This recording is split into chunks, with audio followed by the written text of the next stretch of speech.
En el nombre del Padre, del Hijo y del Espíritu Santo. Amén. De la exhortación apostólica del Papa Francisco, C'est la confiance, que en castellano es la confianza, dedicada a Santa Teresa del Niño Jesús, Teresita, en el 150 aniversario de su nacimiento. Ya casi al final de la exhortación, el Papa dice: del cielo a la tierra, la actualidad de Santa Teresa del Niño Jesús perdura en toda su pequeña grandeza. En un tiempo que nos invita a encerrarnos en los propios intereses, Teresita nos muestra la belleza de hacer de la vida un regalo.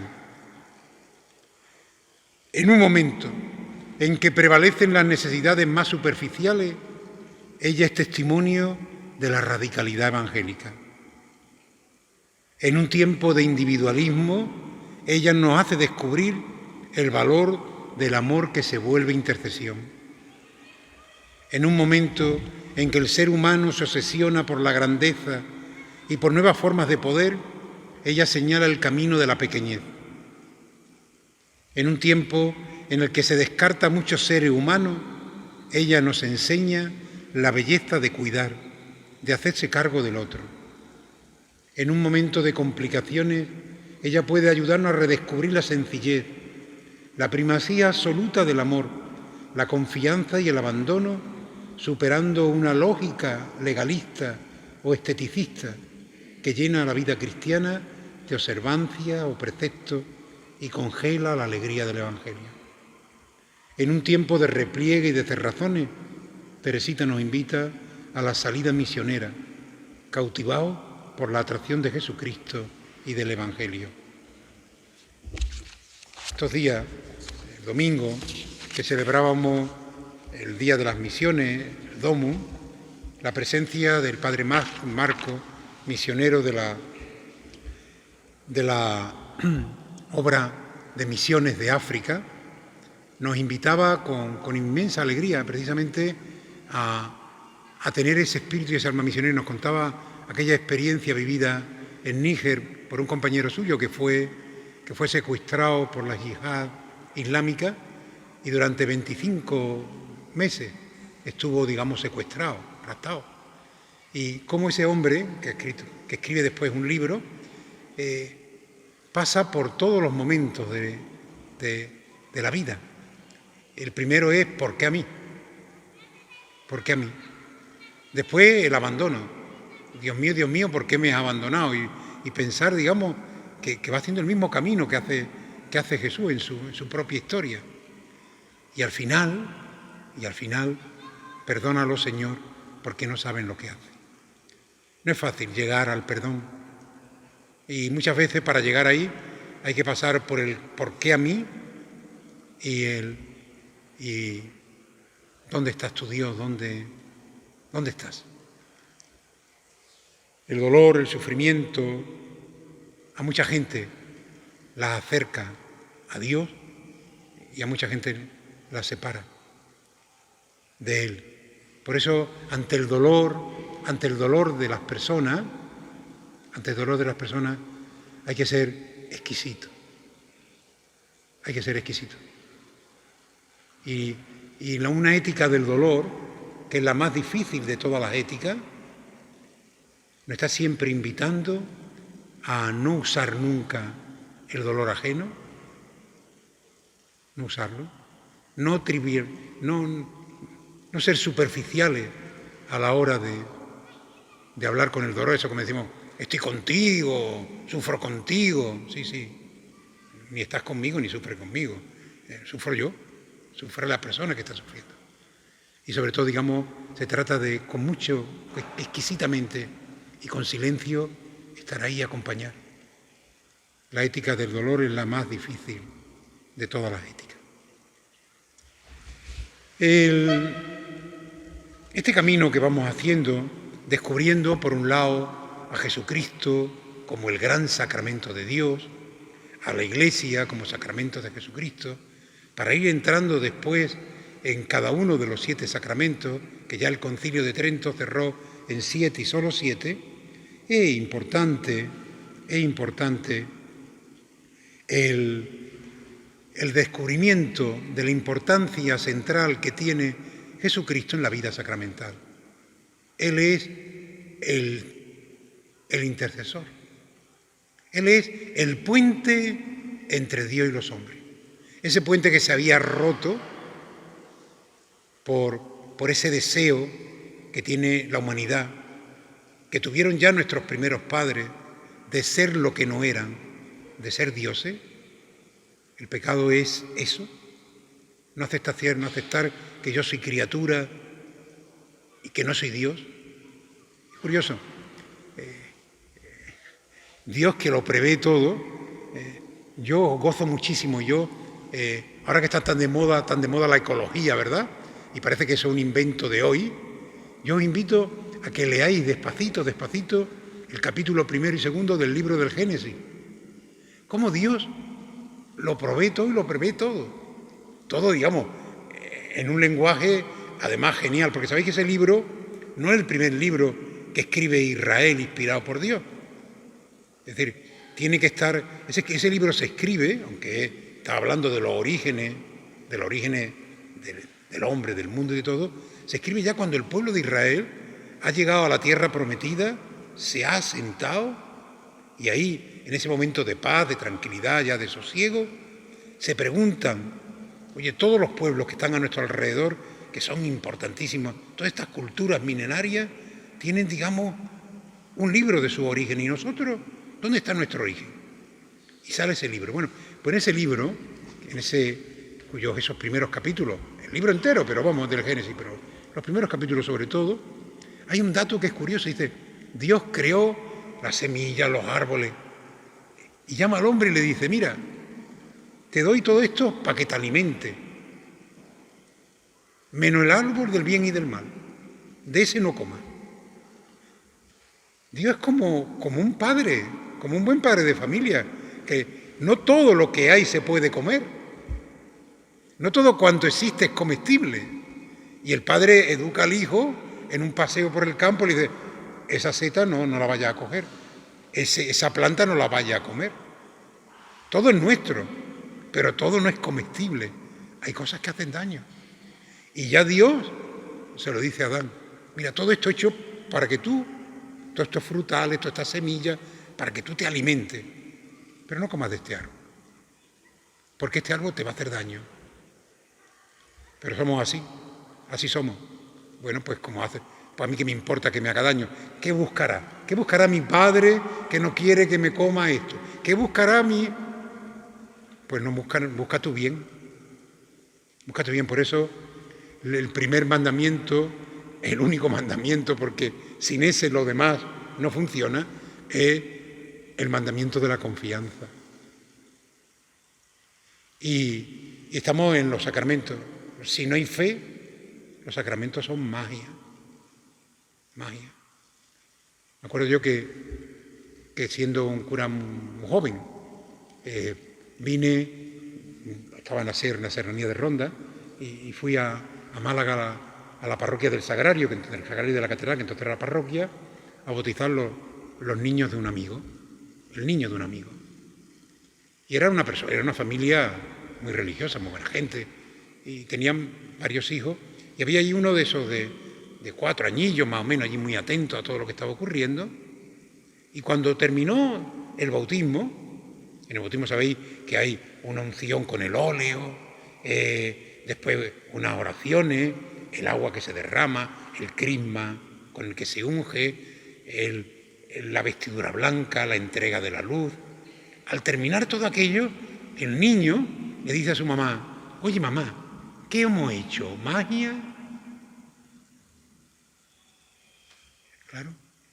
Un niño de 4 años no tiene todavía capacidad, no tiene fe ni se la espera. Es decir, no tiene todavía capacidad ni de creer ni de descreer. Para el que no cree, los sacramentos son magia. Y yo vi muchas veces nosotros nos acercamos a los sacramentos como algo mágico. Y no, nada más lejos de la magia que un sacramento. Y nada más cerca de Dios y de los hombres que un sacramento. Y recordad lo que veíamos los otros días, ese término, esa preposición latina, próster, porque no tenemos otra manera de acercarnos a Dios y porque Dios no ha querido realmente, por causa de nuestra pequeñez, de nuestra incapacidad, acercarse a nosotros por medio de los sacramentos. Hay una palabra griega que traducida o mal traducida al castellano es sinkatabasis, es la palabra griega. Y nosotros la hemos traducido, la utilizan mucho los padres de la Iglesia, que son la segunda generación de cristianos. Y esa palabra sinkatabasis, referida a Dios, significa la condescendencia divina. No es exacta, pero es lo más que se parece en castellano. Es decir, Dios se ha puesto a nuestro nivel, precisamente porque no tenía otra posibilidad de comunicación con nosotros que ponerse a nuestro nivel.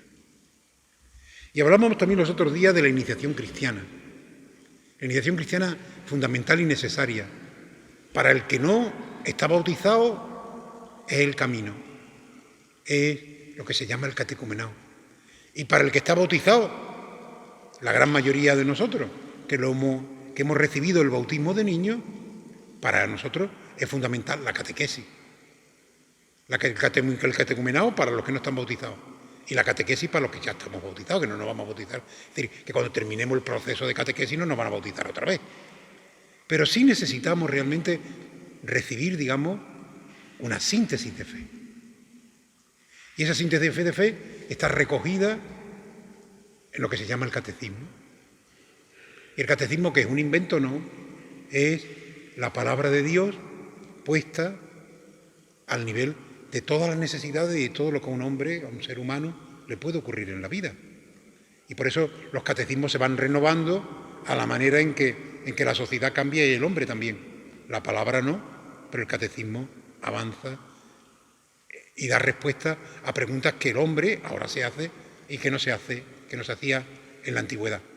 Por ejemplo, pedirle a la Biblia que la Biblia quiera responder, por ejemplo, al tema del ateísmo, pues al tema del ateísmo la Biblia nos responde. Porque cuando la Biblia se escribe, nadie es ateo. Cuando la Biblia se escribe, el tema es si son un Dios, si son 500, si son más, si se llevan bien entre ellos, etcétera, etcétera. Pero no si hay Dios o no hay. Nadie duda de que hay un ser superior o unos seres superiores. De hecho, si os dais cuenta, el pueblo de Israel necesita mucho camino, muchísimo camino, siglos y siglos, para llegar de ser un pueblo politeísta, animista, como los demás, a descubrir el rostro y el corazón del verdadero Dios. Prácticamente, hasta que, ese encuentro de Moisés en el Sinaí con Dios. Vosotros seréis mi pueblo y yo seré vuestro Dios. Pero bueno, tan apegados estaban a lo suyo que bastó que Moisés se tardara un ratillo en bajar para que ellos ya organizaran otra vez todos sus cultos, todos sus ritos y todo, porque el ser humano necesita de alguna manera entrar en relación con lo divino. ¿Y cómo lo hace? Pues primero inventándose lo divino, que si el sol, que si la luna, que si digamos ciertos animales, si animales y hombres unidos, etcétera, etcétera. Ahí está toda la mitología de las grandes religiones. Y curiosamente, la revelación divina en la Biblia es un avance impresionante. Y por supuesto, como parte ya fundamental de esa revelación, Jesucristo, que es el Dios humanado, el Dios que nos dice, mira, no te quiebres la cabeza. Tú quieres saber cómo es Dios y quién es Dios, mírame a mí. Mírame a mí, que yo soy su rostro, sus manos, su corazón, sus sentimientos. Dios es más que yo, que lo que yo como criatura humana soy, porque yo me me he humillado, esa palabra griega también, la kenosis, ¿no? Dios, yo me he rebajado lo más para estar cerquita tuya. Pero todo lo que tú necesitas saber de Dios, en mí lo encuentras. Por eso el camino para el encuentro con Dios no es esperar a ver a quién se le aparece a las 5 de la tarde en una aparición esotérica y tal, el Señor, la Virgen y los santos. El camino más recto para encontrarse con Dios es coger la palabra de Dios y vivirla. No tenemos que estar esperando a que nadie nos diga que lo que Dios quiere, si ya nos lo ha dicho Jesús. Y un punto clave para ver si quien está contándonos algo está cerca de Dios o lejos, es que Dios normalmente no pide dinero y Dios normalmente no pide que hagamos cosas raras. Dios normalmente lo que nos pide es que amemos a los hermanos, que perdonemos, que construyamos la paz. La bienaventuranza en definitiva. La bienaventuranza en definitiva. Lo que pasa es que nosotros somos tan rarillos que tienen que pedirnos, que para creer algo tienen que decirnos cosas rarísimas, y entonces le prestamos atención. Pero a lo que Jesús nos pide, que no es fácil de vivir, pero que realmente nos humaniza, a eso lo ponemos, digamos, en solfa. ¿Y quién es ese Cristo? Ese Cristo que es sacramento de Dios. Pues mirad, hay como cuatro maneras de reflexionar sobre Cristo, sobre cualquier tema. Eso que se llama cuatro teologías. La teología es la ciencia que nos habla y sobre la que reflexionamos sobre Dios.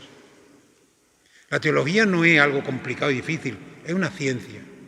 Y como toda ciencia tiene su método, no hay una ciencia que no tenga método, tiene su método y exige un esfuerzo intelectual. Pero no es algo imposible para un grupo de élite. Es más, poco antes del Concilio Vaticano II, en una reunión de teólogos, algún teólogo dijo, bueno, vamos a hacer dos teologías. Una especulativa, intensa, para nosotros los teólogos, y otra más sencillita para el pueblo de Dios. Y el único teólogo con cabeza que había en esa reunión dijo, mire, la teología siempre es para el pueblo de Dios. La reflexión teológica la teología es un lenguaje sobre Dios. Y la reflexión teológica siempre tiene que ser para el pueblo de Dios. Otra cuestión es que trate temas que son complejos y los trate con un método, con un sistema. Pero o la teología puede ser y servir al pueblo de Dios, o para qué sirve.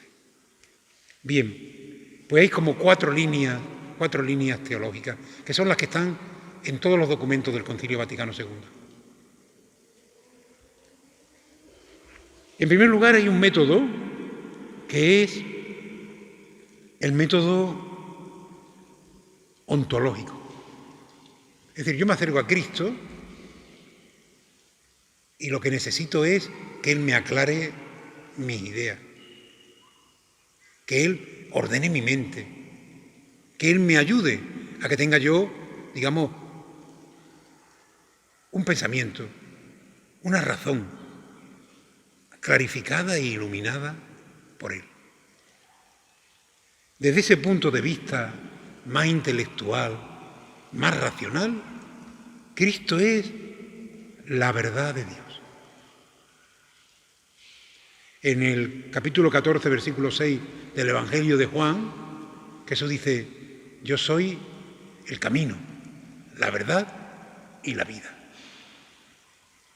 Solo que la verdad en la Biblia no es una verdad especulativa, sino es una verdad que se hace. La verdad no se dice. Esa expresión es muy nuestra, ¿no? Cuando le vea, le voy a decir 4 verdades. No. A esa verdad no se refiere la teología cuando habla de Jesús. Se está refiriendo a otra verdad. La verdad se hace. La verdad se hace. Cristo es la verdad de Dios porque Él hace verdad a Dios. Si Dios es el compasivo, Cristo es la compasión. Si Dios es misericordioso, Cristo es la misericordia entrañable. Si Dios nos ama hasta no poder más, Cristo entrega su vida por nosotros. La verdad de Dios no es la verdad especulativa, es una verdad que se hace. Yo soy la verdad. Cuando nosotros queremos buscarla, y es un ejercicio interesantísimo y necesario buscar la verdad, nosotros tenemos la inmensa suerte de alguien que no nos engaña y que nos dice: tú buscas la verdad, yo soy la verdad. No tus verdades, sino la verdad de Dios manifestada en Cristo Jesús. Pero no solamente somos inteligencia, también tiene mucho peso nuestro corazón, nuestros sentimientos. ¿Cómo no? ¿Quién puede prescindir de sus sentimientos, de sus emociones? Sentimientos y emociones que en muchos momentos nos guardan malas pasadas, porque ni nuestro instinto ni nuestros sentimientos están evangelizados. Hay que meter el evangelio, no solo en nuestra cabeza, sino también en nuestros sentimientos. Hay que evangelizarlo. Y no es tarea fácil, porque lo que me sale es mi yo, lo que me sale es la defensa es devolver mal por mal, es decir, es mi ira, mi venganza. Mis sentimientos además son muy variables. Hay días que me levanto comiéndome el mundo y otros días que no me levanto porque el mundo me come a mí. Evangelizar los sentimientos es una tarea. Bueno, pues hay una teología que es la teología existencialista, es decir, que es una mirada desde lo que yo, no solo lo que creo, sino cómo lo creo. La fe con la que creo. Y de esa fe con la que creo, ¿quién es Jesucristo? Jesucristo es el Emmanuel, el Manolito, el Dios con nosotros. Es decir, Dios no solamente es verdad, sino que además es una verdad que se hace tan cercana que se hace bebé. Dios es el Emmanuel. No es un Dios lejano, no es un Dios desconocido, no es un Dios imposible, es un Dios con nosotros, que se ha hecho carne como nosotros, el Emmanuel. Es muy importante que nosotros tengamos claro quién es Jesús, para que cuando Jesús nos pregunte quién dice la gente que soy yo, le respondamos: mira, la gente dice muchas barbaridades, pero nosotros sabemos quién eres tú. Nosotros sabemos que tú eres el Hijo de Dios, el Emmanuel, la verdad de Dios, que tú eres el Dios con nosotros. Un pasillo más. No solamente somos cabeza, no solo también somos corazón. Para nuestro corazón, necesitado precisamente de ternura, se nos presenta para animarnos a la ternura, para animarnos. Hay una palabra italiana que me encanta, ¿no? Precisamente ellos dicen ternerezza, la ternurita, ¿no? Pues Dios se hace niño, porque hay que ser ya muy bruto, y muy loco, y muy, vamos, para ante un niño pequeño no te salga el deseo de cogerle, de abrazarle, de mimarle, ¿verdad? Especialmente a vosotras las madres, pero bueno, también a nosotros, es decir, hay que, ante un niño pequeño, por eso cuando a un niño pequeño se le maltrata, se nos encienden todas las alarmas, ¿no? Tú dices, ¿cómo es posible, no? Porque un niño lo que invita es a la acogida, al abrazo. Y Dios quiere eso, que no le demos miedo, no darnos miedo, sino Él quiere que le acariciarnos y que le acariciemos. En Jesucristo, Dios se hace caricia para la humanidad y pide también, lo pide con toda su alma, porque desde que Dios entró en el juego del amor, Dios necesita ser amado. Curioso. Y si no me creéis, ahí está la parábola del hijo pródigo. El hijo, cuando se va de casa, le provoca al padre una tristeza infinita. Pero cuando vuelve, la tristeza se convierte en un gozo impresionante. ¿Sabéis quiénes son la causa de la alegría y de la tristeza de Dios? Nosotros. Pues mirad, vamos a intentar ser causa, igual que María es la causa de nuestra alegría, vamos a intentar nosotros ser causa de la alegría de Dios, que ya bastante tristeza tendrá por tantas cosas que como padre le tienen que llegar, digamos, a lo más profundo de su ser divino. La tercera manera de acercarnos a Jesucristo es, somos cabeza, somos corazón, pero también somos mano, la práctica. Es decir, de nada vale decir Señor, Señor, no todo el que dice Señor, Señor, sino el que hace la voluntad de mi Padre. Ese es mío, ¿no? También, digamos, somos manos, lo que pensamos, lo que sentimos, para que haya una coherencia de vida, una armonía, es lo que también hacemos. Y desde esa perspectiva, que es una perspectiva teológica más reciente, es decir, durante mucho tiempo los padres de la Iglesia fueron narrativos, existencialistas sobre todo.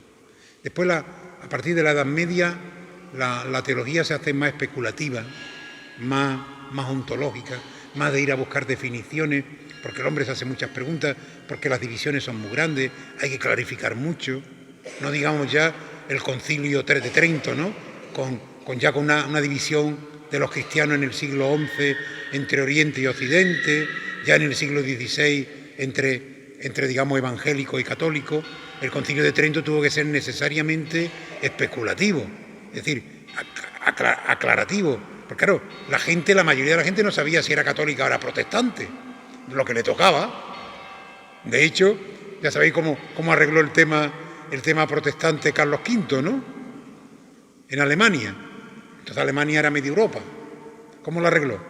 Pues según la religión del príncipe, así los ciudadanos.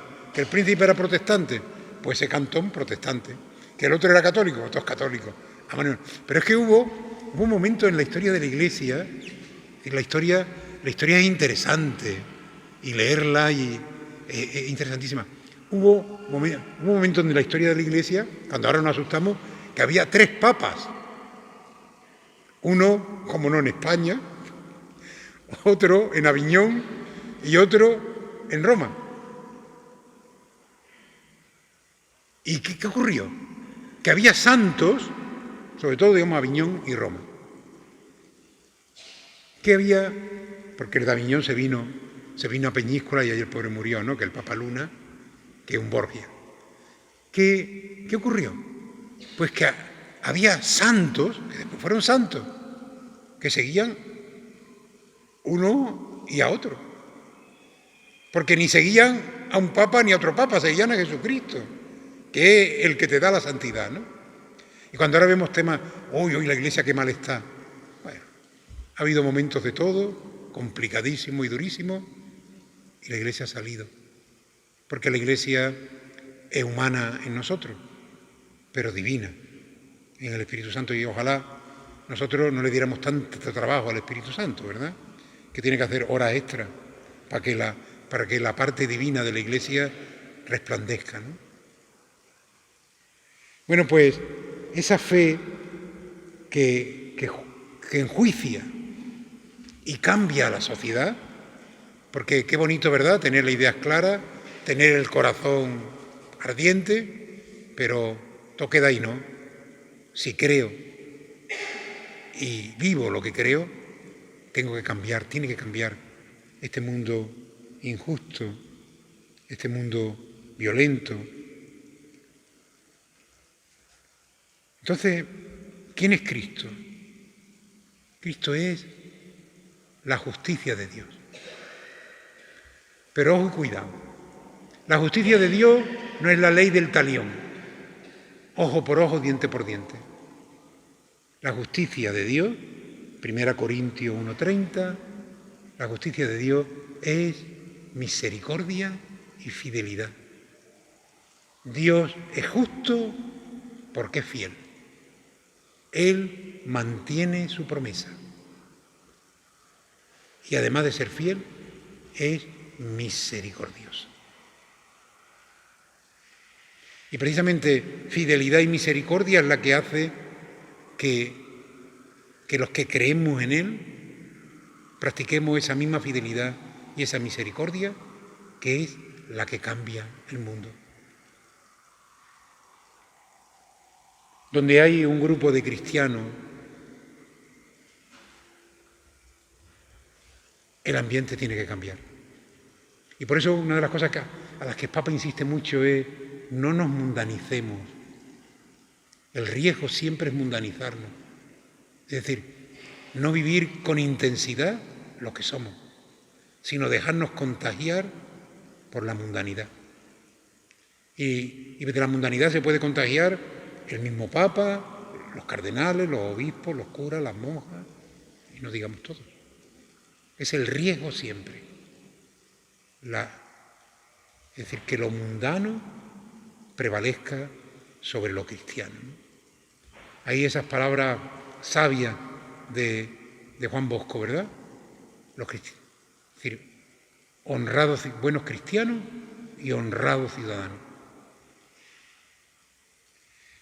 Y la cuarta ventanilla de encuentro con Jesucristo, que nos aclara, que nos amuebla bien la mente, que evangeliza nuestros sentimientos, que nos ayuda a un juicio verdadero sobre el mundo y a cambiar, digamos, lo que en este mundo es injusto. Pues la cuarta es la fe que se hace esperanza. Y la esperanza es la más pequeña de las virtudes, me lo habréis oído muchas veces decir. Es la más pequeña de las virtudes, pero la más necesaria. Se la representa como un ancla y agarrada a cada uno de las partes del ancla, ¿verdad? Se agarra la caridad y la fe. La esperanza, sin esperanza no hay fe y sin esperanza no hay caridad. Mirad qué importante. Qué importancia tiene la esperanza. Sin esperanza no hay fe. Por eso, ¿quién es la causa de nuestra esperanza? Es Dios. Dios. En Él esperamos, en Él confiamos. Y sin esperanza tampoco hay caridad. Por eso al ancla se agarran la fe y la esperanza, que son las tres virtudes teologales. Pues Cristo es el alfa y la omega del mundo, el principio y el fin. Todo se ha pensado desde Cristo y para Cristo. Y la gran tarea que el Señor nos ha dejado es que este mundo, la creación que sale de las manos de Dios y que recordábamos el primer día que era muy buena, muy buena, muy buena, tenía el rostro de Cristo. Ese rostro se ha desfigurado un poquitillo por los pecados. Pero Cristo vino a la tierra y su sangre derramada va arreglando los desperfectos que hay en este mundo. ¿Cuál es la tarea que Cristo nos confía a nosotros? Desde la esperanza, desde ser Él el principio y el fin, el alfa y la omega. Pues lo que Cristo nos pide es que devolvamos a este mundo, que devolvamos a la creación el rostro con el que salió de las manos de Dios. Y dice San Pablo en la carta a los colosenses: cuando llegue ese momento y el mundo vuelva a tener el rostro con el que salió de las manos de Dios, Cristo, que será todo en todo, cogerá el mundo, se lo cargará a la espalda y se lo devolverá a Dios. De modo que quitémonos los miedos sobre el fin del mundo, otro tema increíble y que además siempre que hay algún problemilla ya aparece. Mirad, si la primera venida del Señor, el Emmanuel, ha sido y es salvación para esta tierra, nosotros somos muy contradictorios, pero en Dios no hay contradicción alguna. Si la primera venida ha sido salvación, la segunda, ¿qué queréis que sea? Juicio, condenación, matarnos a vivo, no. Será más salvación si cabe. Eso sí, el Señor nos ha dicho las preguntas del examen para el final. Y las preguntas del examen pasan siempre, siempre por el amor a los demás. Tuve hambre y me diste de comer, tuve sed y me diste de beber, estuve en la cárcel y me visitaste, enfermo y viniste a verme. ¿Y cuándo, Señor, te vimos así, en esa necesidad? Pues cada vez que tú lo hiciste con uno de estos mis pequeños hermanillos, conmigo lo hiciste. Pues bien, ¿veis? Jesucristo, la reflexión teológica es muy necesaria y es buena. Y hacen falta teólogos. Y es una pena que ese camino de la teología, pues digamos, lo cambiemos por novedades de última hora, por librillos de una página y media, por telepredicadores que a las 5 de la tarde se le aparece el Señor. Buena teología, buena teología. Es decir, un librillo que nos cueste un poquillo de trabajo leerlo, pero que lo leamos. Y si tenemos alguna duda, pues la aprendemos, la preguntamos. Por ahí hay que ir, porque si no, nos van a contar todas las historias del mundo y a lo mejor alguna la compramos y no. El Señor no está en venta, el Señor siempre, siempre, siempre es un don, un regalo. Nos clarifica, Cristo es la verdad de Dios, Cristo es el Dios con nosotros, Cristo es la justicia de Dios y Cristo es la esperanza, el alfa y la omega del mundo. Pues desde Cristo daremos un pasito más el próximo día y veremos cómo el rostro de Cristo está también muy presente en el rostro de la Iglesia, que ese rostro de la Iglesia son como esas fotos, ¿verdad?, que se hacen con el rostro de mucha gente, ¿no? Que al principio tú ves una cara y cuando ya lo va ampliando, ves que están muchísimas personas en ese rostro, ¿no? Pues eso es la Iglesia, como esa foto que no sé cómo se llaman, pero que existe, ¿verdad? Eso que aparece en una cara, pero la va ampliando y van apareciendo personas. Pues igual, el rostro de la Iglesia es la suma de todos los rostros de cada uno de nosotros. Vamos a ir a un buen esteticien que nos arregle bien el rostro para que el rostro de la Iglesia sea un rostro atractivo y atrayente. Pues nos ponemos bajo la que es Reina de la Paz, Madre de la Esperanza, auxilio de los cristianos. Dios te salve María, llena eres de gracia, el Señor es contigo, bendita tú eres entre todas las mujeres y bendito es el fruto de tu vientre Jesús. Santa María, Madre de Dios, ruega por nosotros pecadores, ahora y en la hora de nuestra muerte. Amén. Mirad, el viernes ya lo sabéis, el Papa nos ha pedido una jornada de ayuno y oración por la paz. Aquí en la parroquia, desde las 9 de la mañana hasta las hora de la misa de la tarde, estará el Señor en adoración y si podéis escaparos un ratillo y tener media orilla de vela, pues decírselo a María José para tener, digamos, todo el día cubierto. Amén.